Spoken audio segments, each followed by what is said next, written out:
No, I had some therapy with Daksha from Harley Therapy. Okay. Just prior to the show. I think just a little bit of a booster, self-confidence, motivator before I went on, because it was so like, this is going to be a life-changing thing that I'm doing, and I was so scared. And actually talking to her really helped me, because she just I like therapy where it's very interactive, where they show you what you need to be doing.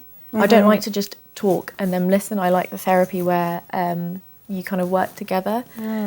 So that's when I first tried it out, and then after the show, that's when I really went deeply into therapy.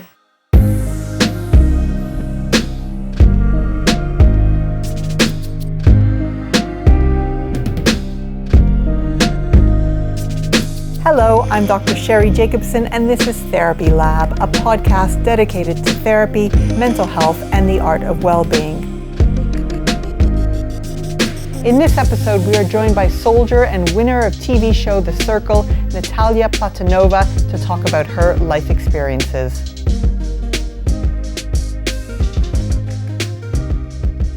Hello, Natalya. Hi.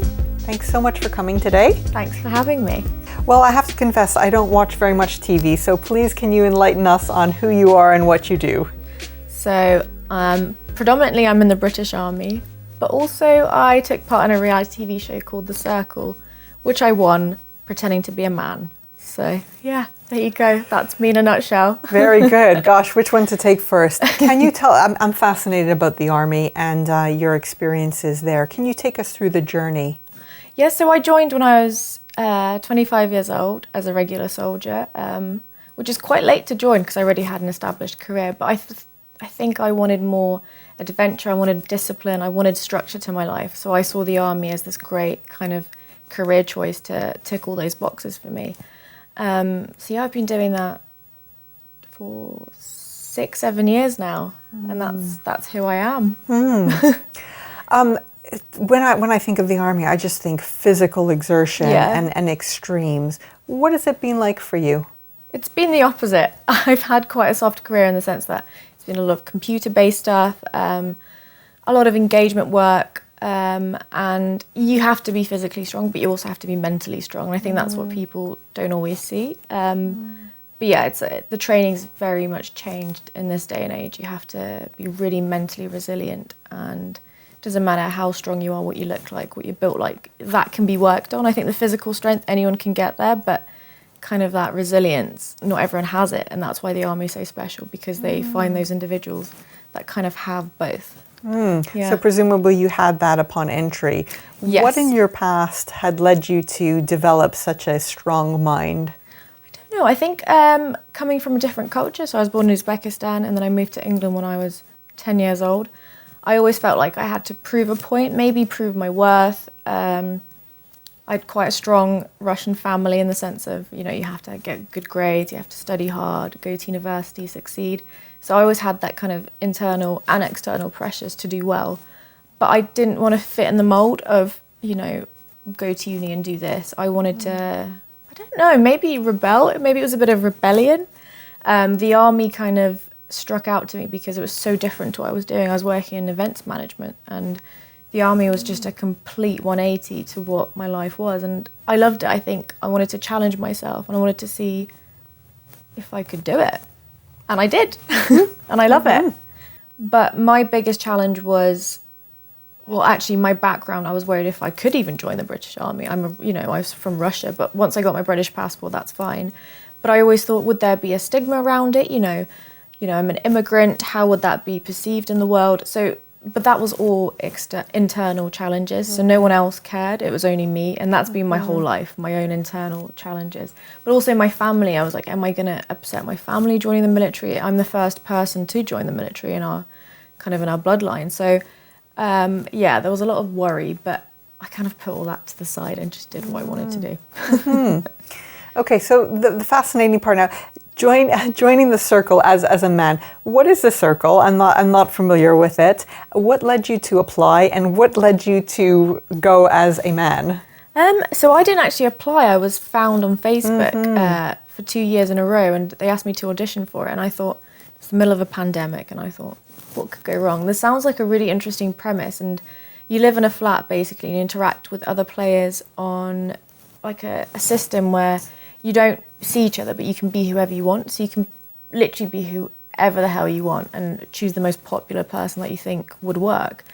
And in my head, I was like, who is, you know, well respected in society, who wouldn't be perceived as a catfish? Because you can go, a fake persona as a catfish. So I thought if I chose a male soldier, no one would question him. He would go undetected. You know, if you think of a typical soldier, you would unfortunately probably think of a man. And that's what I thought. I'm going to play with those gender stereotypes and I'm going to have an easy ride. I thought if I go in as a guy, it's just going to be easy. No one's going to question it. Unfortunately, I did not have an easy ride, but no one questioned my career aspects. No one said, oh, is that really your job? I worried that if I went as myself, people would be like, are you using that to make yourself more interesting? Are you using this as a talking point? Are you really in the army? Blah, blah, blah. So, yeah, I actually did that to have an easier ride.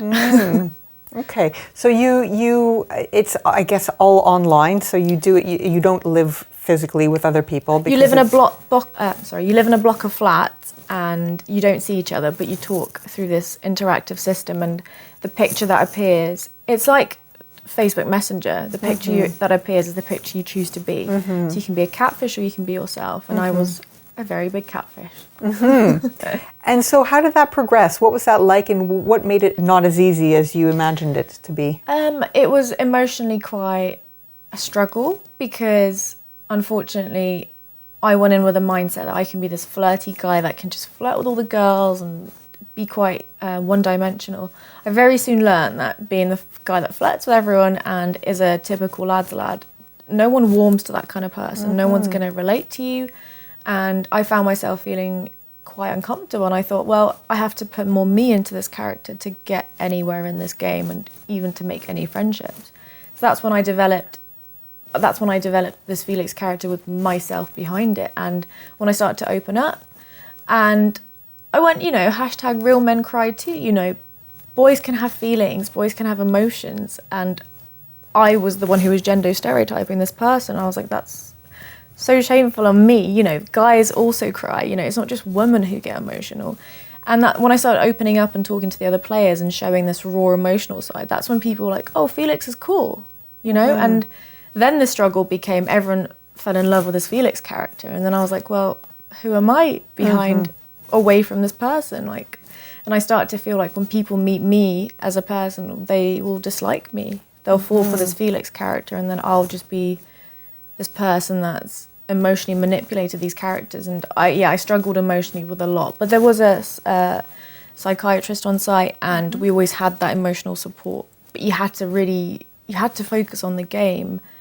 And when you're in there, you start to think what's real and what's not. So you had to just in your head think everyone else could be a catfish. And I developed a relationship with a girl on there. So it really it did start to really bother me. But the way I kind of maintained myself was thinking, well, she could be playing me, but that's not how you go through life. And when I left the show, I really struggled with imposter syndrome. I felt like I didn't deserve to win. I felt like, why me? And it was a lot to deal with, and I really struggled with that for 6 months afterwards because the show wasn't live. It was filmed, pre-recorded, and then it came out 6 months later. Right. So I had to sit with that for a while. And yeah, it's been hard. But I've learned a lot about myself in the process. So sure. So the end game was how did you win? What was the end game is to objective? win £100,000 and to be the most popular player. So and how do you win the money? You rate each other in the final ratings to see who your favourite contestant is. Right. Okay. So you couldn't really win it because people could be rating you couldn't really call it because people could be voting tactically, or people could be voting for their friends. You just don't know. So actually, I don't know how I won it, but I did, and I really struggled with it. So the winning wasn't a sort of victorious feeling for you. It was mixed. No, and actually watching it back live, I really struggled to watch that final because I know how I felt. But it's only now that I'm like, be proud, girl. You've done it. You've won a TV show. You now have a platform where you can talk about so many important things. And now it's sunk in. But back then I was like, oh no, what have I done? Struggle. And everyone's like, I don't get it. You've just won this life-changing amount of money. And I was like, no. It's difficult. Like how I'm feeling about this. It was hard to talk to anyone because I don't think anyone could relate. who can relate to that experience? Yes, very unique experience. Googling, I feel bad for winning a lot of money online is just, it's nothing that comes back with it. So, sure. And then I realised a lot of those feelings probably come from my own lack of self-confidence and my lack of self-worth. And I started to really understand my own emotions and to go into therapy and deal with it in a really positive way. And it's made me learn a lot about myself. Okay, well, this is a good part. What was the catalyst for therapy? Was it a culmination of those feelings afterwards? I think it was. I think it was the feeling of guilt, the feeling of, what do I do now? I've just hit this pinnacle of who am I without my fake person that I've created? Who am I? Who am I? And it was this whole kind of questioning, what do I do now? What do I do next? I developed a lot of codependent traits with my partner, with my personal life, and your partner wasn't the one from the program? No, he wasn't. No, okay. But he was very supportive, and I found myself becoming really codependent and reliant on him. And we addressed those issues, and we have really healthy conversations now about these things, which is nice. And it led me to do a lot of inner child trauma work, which I realised is what was causing a lot of my anxiety. And yeah, that's kind of what I'm doing at the minute, inner child trauma healing and kind of reading the books. And I do a lot of meditations to go to sleep at night because I find that really works, talking to my subconscious. And but yeah, there's so much more that I want to try. I feel like it's a whole book of discovery. Like there isn't just one method. You can try so many ways and therapies, and not one fits all. It's so many kind of variants of it, and it excites me because surely if you invest in your people, spend money on books, bags, traveling, why not spend money on the most important thing, which is your mind and how you feel about yourself? So to me it's so important. Like, you know, if you break your leg, you'd go to the doctor. If your mind feels broken, why don't you go to the doctor as well? And to me, therapy used to be a dirty word because of the military. Like, how can you know, how do those two go hand in hand? But now I'm like, that's not true. The military is very supportive. We have our own whole DCMH unit which deals with people that are experiencing anxiety, or you can go and have your own private therapy. And I just think it's so important to get rid of that stigma and talk about it openly. And I think a lot of people would, if you start a conversation, and they'd be like, okay, well, I've been struggling with this, and it's just nice to start having these conversations. And before I would have never done that. I would have hidden that. Growing up, I think I was told, you know, if you feel bad, you should be privileged. You know, you're in a happy life. You're not starving. You're not unwell. And I was always told, you know, why do you feel bad? You shouldn't feel bad. And that's why I always struggled with, like, I have a perfect life. Why do I feel bad? And once I got rid of that, that's when things started to click and change. And it's just been really nice. And I love talking about it. I love reading about it. I'm just excited for my journey because you can only get better. Like, what's the harm? I hope you're enjoying this episode of Therapy Lab. If you'd like to transform your life with therapy, get 10% off your first session with any therapist on harleytherapy.com. Just use the code THERAPYLAB when you book your session. So you hadn't had any therapy until you first searched for one after the show, or you? No, I had some therapy with Daksha from Harley Therapy. Okay. Just prior to the show, I think just a little bit of a booster, self-confidence motivator before I went on, because it was so like, this is going to be a life-changing thing that I'm doing, and I was so scared. And actually talking to her really helped me because she just I like therapy where it's very interactive, where they show you what you need to be doing. I don't like to just talk and then listen. I like the therapy where you kind of work together. So that's when I first tried it out. And then after the show, that's when I really went deeply into therapy. So in the first instance, how did you go about searching for the therapist? So this is the hard part because I'm one of those people that reviews everything. Like, even if I'm going to a restaurant, if I'm buying something, I'll spend more time reviewing than I'm doing the thing.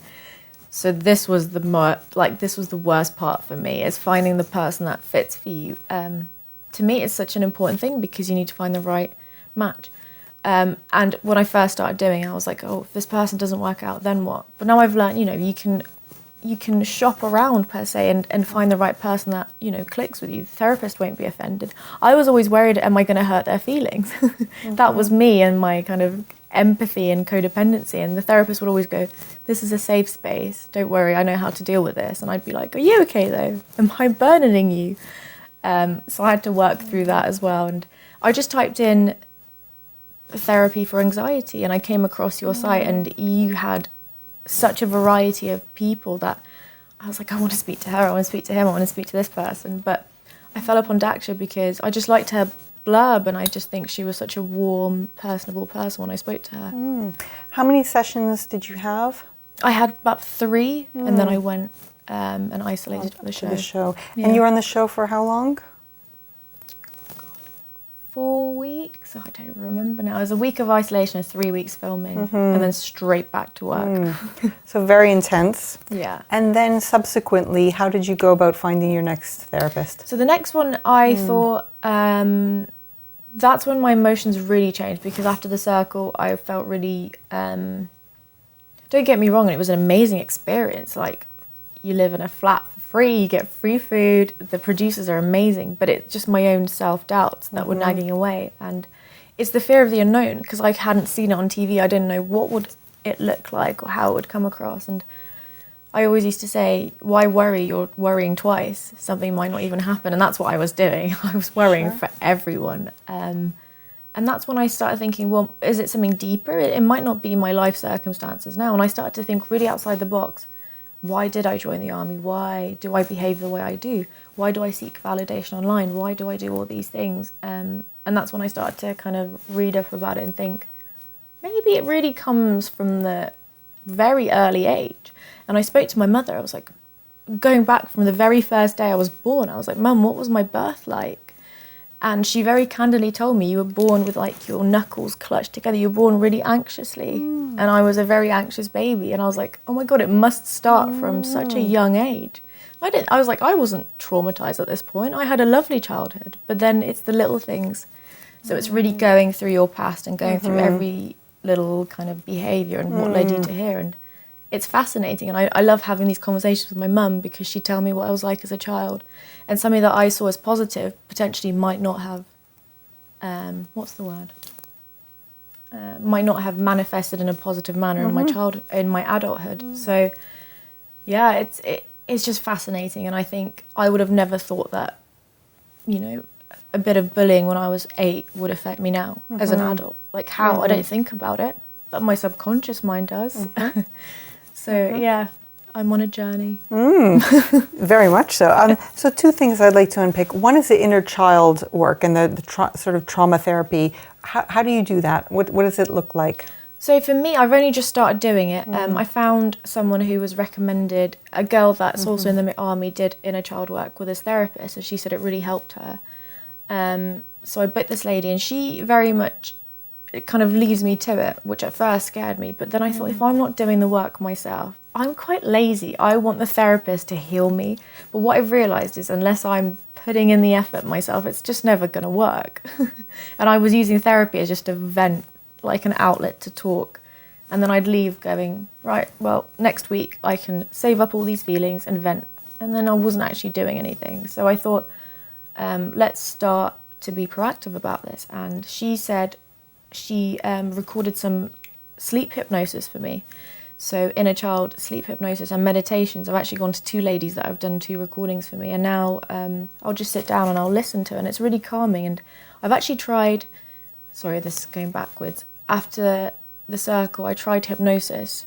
And I had 2 experiences with this. The first time, it was just before Christmas. It left me feeling really emotionally detached, because I was like, make me chilled out. I was actually like, make me not feel anything. I feel too much. And after I did it, I was like my partner can tell you, I spent Christmas like this, not feeling anything, and being really detached from myself. And I thought, this isn't what I want to do. I actually want to connect with all those pain, the feelings, and work through that. I don't just want to put it to the side. But that's because that's what I requested. It wasn't the hypnosis fault. It was hypnotist. How do you say that? Hypnotist fault. And then I did I booked another hypnosis session with a lady from America who put me, and it's weird. I didn't believe in all of this before. I didn't think you could do that. Like, how can someone hypnotize you? Like, how? I was a massive skeptical. Now I'm like, I bought crystals. I'm reading books about gratitude and the law of attraction. Like, I'm completely in a different mindset, and I love it. I think it can't harm me. It can only make me better. So I want to try. What's another one that I want to try? I think I listened to one of your sessions with Danny, and she said she tried NLP. So I think that would be really interesting for me. So I'm going to try a variety and just see what works. Yeah. But I love the meditations because I'm really anxious as a person. Yes. It really just chills me out. Yeah. And I really want to try breath work as well. I haven't got into that. My partner does breath work, and I'd really like to see how that works. But it's just a natural state of mind and breathing, isn't it? You just breathing calms you down. I used to think, nah, it's a gimmick. And now I'm like, sign me up. Well, it seems like you're really sort of interested in the whole menu of well-being techniques. So for the meditation, how do you incorporate that into your day, or is it on a less frequent basis? It is. It's hard. At the minute, I'm so busy that it's my biggest concern is how I carve out the time in a day to do that. But then I think there's people with babies, high-powered jobs, all of this, and they're finding time in the day to do this. Why can't I? I'm not the busiest person in the world. And it just comes from your own self-motivations, because I can either put Netflix on or have a session of meditation. It's finding that willpower and motivation to do that. Yes. That's what I struggle with the most. Yes. So tell me, how do you harness willpower? It's so difficult. It's hard, and I think I'm kinder to myself. Before, I'd get really angry if I didn't do something or I didn't stick to my kind of habits, and I'd beat myself up. But now I'm like, do you know what? Okay, watch the Netflix program, but after an hour, go do some meditation or do this. And I'm just kinder to myself, and that's really helped. Less pressure, when it doesn't feel like a chore, and it's just, this is just your state of existence. This is what's natural for you. This is what's needed. And then I'm like, okay. It's like taking medicine. If you're, like I keep referring back to it because it's very black and white. If you were ill and unwell, you would heal yourself. You'd go to the doctors, you'd be seen, you'd fix your broken leg. And that's how I feel. I'm on this journey of healing, and I will do what it takes. I don't know what it takes. And I don't think you can be fully anxiety-free, because I think it's a natural state for a lot of people. We live in such a world where there's so much around us busying our heads that you just cope with it. And everyone talks about their toolbox of coping mechanisms. And I'm like, I'm finding my own little toolbox. Yes. Anything else in your toolbox at the moment? Do you get enough exercise in your job that you don't need other? So I've been quite bad with exercising, but I'm naturally quite fit, so I can fall back into that. But actually working out really helps. Like if I'm feeling anxious, going for a run with a good podcast, it's the best. It's actually the best. Or walking meditations. I used to love doing those as well. How do they work, out of interest? They're really, so you just, I go on YouTube and I just find a walking meditation. You put your AirPods in and you just go for a 5-mile walk, and you zone out and you don't think about anything else. You just listen to the voices in your head. And I used to run to aggressive, angry rock music, and I'm like, no, I can learn and read, and I love Audible as well. There's just so much you can listen to now. You don't have to sit and read a book. You can absorb this information through audio, and I love it. I'll go for long drives. I love driving. I'll spend 4 hours driving, listening to podcasts. Wow. My favourite one is the law of attraction one that I'm doing at the minute. It's amazing. And I just think it's so important. Gratitude is such an important thing. It sounds so simple, but waking up and listing what you're grateful for just makes you more genuinely, I think it just becomes a thing where you're not seeking for more, because I think happiness is what's the problem with us. We always seek more. I want to be happier. I want a bigger house. I want more this. But if you're grateful for what you have, I think you will naturally look at your life and think, I am abundant and I'm happy and I'm already full of life and I don't need any more.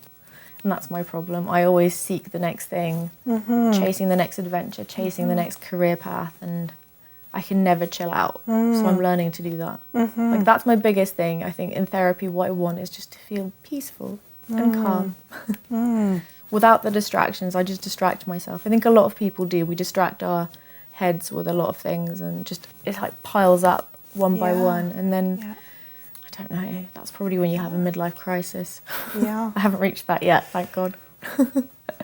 And I'm also wondering, so you talk about like sort of the balance between inner peace, and I guess this external, or this drive for striving and for accomplishment, achievement, and things. Yeah. What's your relationship to social media, which is an external world? So this is what I struggle with a lot at the minute, because before the circle I didn't have any followers. I had 2,000-3,000. Okay, that's still a lot of followers, but it was still people that I knew them. And after the circle, it kind of pushed me onto this little pedestal of people watched it and people now follow me, and I'm like, oh my God, what will I talk about? How will I make this relatable? And I feel like I have this responsibility now. And yeah, it's a struggle, because I'm also in the military, so there's certain things I don't want to promote, there's certain things I don't want to do. And yeah, sometimes I wake up and I'm like, how do I make myself look more interesting today? And I shouldn't have to. I should just be me, and if people want to follow who I am, fair enough. And if they don't, then no, because it's not my job. Social media isn't my income. I can't imagine what it's like for people where that is their income. Like, I really feel for them. I don't know how they do it. So I'm happy that that can just be a hobby, or like a passion, or like a platform to speak out. Yeah. So it's nice. And I notice as part of that platform, I guess, that some of your messages are very inspiring and speaking to a larger audience. Do you write to help others, or is it a sort of a self-therapy? Yeah, before I used to just post pictures and do an emoji, but that's when no one cared. And now I think I can't just post a picture and not write something. And then I remember I posted a picture and I really spoke about my therapy struggles, and a lot of people interacted with that, and I thought, I was really terrified to post that, because I didn't think people knew that I was going through therapy, or that I had anxiety. But it felt really freeing, and it was really nice that a lot of people reached out and went, oh wow, that's cool. I don't have to be upset or feel bad that I'm doing the same thing now. And it's cool to talk about these struggles, because everyone has them. People don't interact with my stuff when I just post a nice picture and there's just nothing there. No one cares. People want to see the human side, and they want to see what you're dealing with. And I was actually speaking to my sister yesterday, and she's like, I see all these beautiful girls online and I just don't know what's real and what's not. Sometimes they don't talk about it. And I see two sides of the coin, like, these girls shouldn't be forced to talk about it. But then also, if they have this kind of responsibility and a lot of young followers, then maybe open up, be more human. It's never gonna, I don't think it will ever hurt you. It can only make you more human and more relatable. But yeah, it was a struggle to balance with that. After the circle, the final came out, I don't think I looked at social media for a day. Like, I couldn't open my messages. And I speak to the finalists, and we said we had like thousands of messages of people saying well done, and it's obviously amazing, but then I always feel people's emotions deeply, and I'm like, if I don't respond, am I hurting someone's feelings? And that's the thing I had to work out with. I'm sure these people have someone that responds to their messages. I don't know how they do it. And do you get the impression from the interaction that you've had with people on social media, do you get the impression that the stigma around therapy and talking about mental health is lessening, or you do? Yeah, I think because of COVID, it's massively highlighted that there is a problem. Not a problem, but there is a problem with how we look at it and how we talk about it. And there really shouldn't be. And I just think it's such a healthy way to talk. Sorry, it's such a healthy way to move forwards by talking and having these candid conversations and discussing it. Because I think you'll find every person you speak to or interact with, once you start opening up, they'll open up and they'll have their own form of something that they've been through. We're all human. We're all emotional people, you know. No one's resilient. And if they are, they've gone through something to get there. And I think that's when you have, I think if you have a role model, say you really like Samuel Jackson and he spoke about going through therapy, I think you'd go, wow, that's really cool. I could be like Samuel Jackson and I can go through my own hardships and get to that point, because I think we look at people that we think are perfect and think you're just carefree and you've got this perfect picture life. Absolutely not. I think most of those people that look like that and have those lifestyles are probably the ones that struggle the most, unfortunately. So yeah, I think it's good we're having these conversations, and the pandemic's been horrible for all of us, but I think one of the good things that's come out of it is that we are now candidly working on ourselves and having these open conversations, because we've had a lot of time, haven't we, to sit with our own thoughts. And And it's been stressful, but I think it's good for us to have those thoughts and go on this journey and move forwards with that. And similarly, do you think the stigma is lessened in the military? You mentioned the DCMH, which I presume stands for something mental health. I don't know what it stands for. Okay. But yeah, no, the military definitely now has things in place where they will take you out of whatever position you're in and put you in an environment where you can go through therapy. And it's actually a really great program, because if you say to your chain of command, I'm unwell, I'm feeling anxious, they'll link you up with a therapist through the military. And it's all paid for, it's free, and you get that support. To me personally, I prefer to go private, but only because I am, in my way of life and outside of work, I'm very much a civilian. I'm very feminine and girly, so I think I want a therapist who doesn't know anything about the military life and can just relate to me on a different civilian kind of viewpoint. But I understand why a lot of soldiers go through it. I think it's really great, and it really does help. So I don't feel worried about speaking to the military about it, because I think everyone understands. That is so encouraging to hear. Yeah. That is great. Okay, so as part of your self-care toolkit, anything else appear in it? Diet? Anything else? Yeah. Diet I struggle with because I've got eyes bigger than my belly, and I love trying out new foods. So I'll do this thing where I'll eat really unwell for 2 days and then try and be stricter. But then I think it's just learning the moderation. And because when I come to London a lot more now, the food here is just unbelievable. So it's hard. You just need to have that kind of self-discipline. And that's the one thing I have learned in the military, is to be able to say stop when it's too much. So diet is a big thing. Also, creating kind of morning habits and rituals, I've learned, is a really important thing. Carving out that time in the morning, waking up a little bit earlier, is so important. And it's not just, oh, I'm going to do my to-do list, I'm going to do the, if you're a mum, do the baby's uniform. No, it's taking that time for your inner self-growth. Even if it's 10 minutes to an hour, just relax. Meditate, do some yoga, journal. I think journaling is so big. I've got like 3 now. So writing your kind of things that you're grateful for in the morning, your thoughts of the night, how you feel is so important, to put pen to paper. And again, when I first started doing it, I thought it was a gimmick. Like how does that help? How does writing help? But it really does. So yeah, I think the biggest takeaways for me is make time in the mornings when you're fresh out of bed, and set habits, set little rituals, but nice habits. Like, you know, first thing you do in the morning is brush your teeth, because that's something that wakes you up, and you get that out of the way. And then have a coffee, read a book, listen to an audiobook, go for a walk. I just think it's so special, and it sets you up for the rest of the day, because then the rest of the day is going to be hectic, but you've had that little bit for you. I'm a night owl, so I really struggle with getting up in the morning. I've read that geniuses are night owls, so I'll take that. Clever people stay up late, apparently. But yeah, I really struggle with the morning side. But I understand that when you finish work, you can't just come home, and not everyone has the freedom to just relax and work on themselves after work. You also experienced a busy day, so the mornings, I think, are the best for it. And yeah, writing and morning times, really important. So at the moment, is your ritual, do you do those rituals in the morning? I've just started, I've only just started.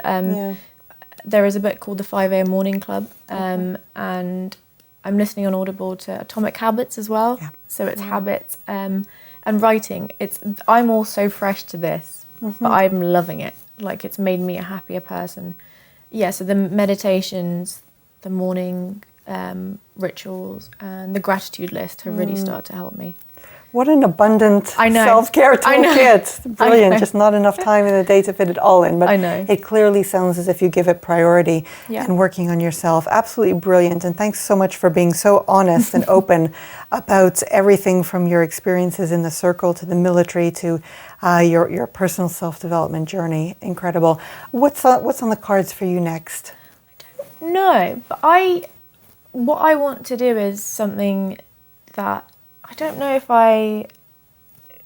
how do I say this? Like, I don't want to do the promotions on Instagram. I want to kind of either go into a documentary or do, I don't know, more podcasts, maybe make my own and talk about mental health and how perhaps kind of do some myth busting with how you perceive perhaps people in these kind of disciplinarian roles like the military or the police or whatever, and show that we are all human and we're all the same as you guys. And yeah, I think I'd love to be able to talk about mental health, and I think once I try all these things and I have more knowledge on them, I would absolutely love to, because I think it would just help so many people. But yeah, I want to go into some serious stuff. I don't really know what that looks like, but hopefully it's on the horizon. I'm going to stay in the military. I absolutely love my job, so I'll continue with that. Great. Well, they sound very lucky to have you. And, thank you very much on behalf of all the people you are sharing your journey with and helping to enlighten. And I'm sure you've got a lot more to come in terms of giving back, and we're very grateful. Thanks very so much for coming on the show. Thanks, Natalya. Thanks for listening to Therapy Lab. Do hit subscribe to keep up to date with new episodes. To find private, affordable therapy from around the world, visit harleytherapy.com today to transform your life. We'll see you next time.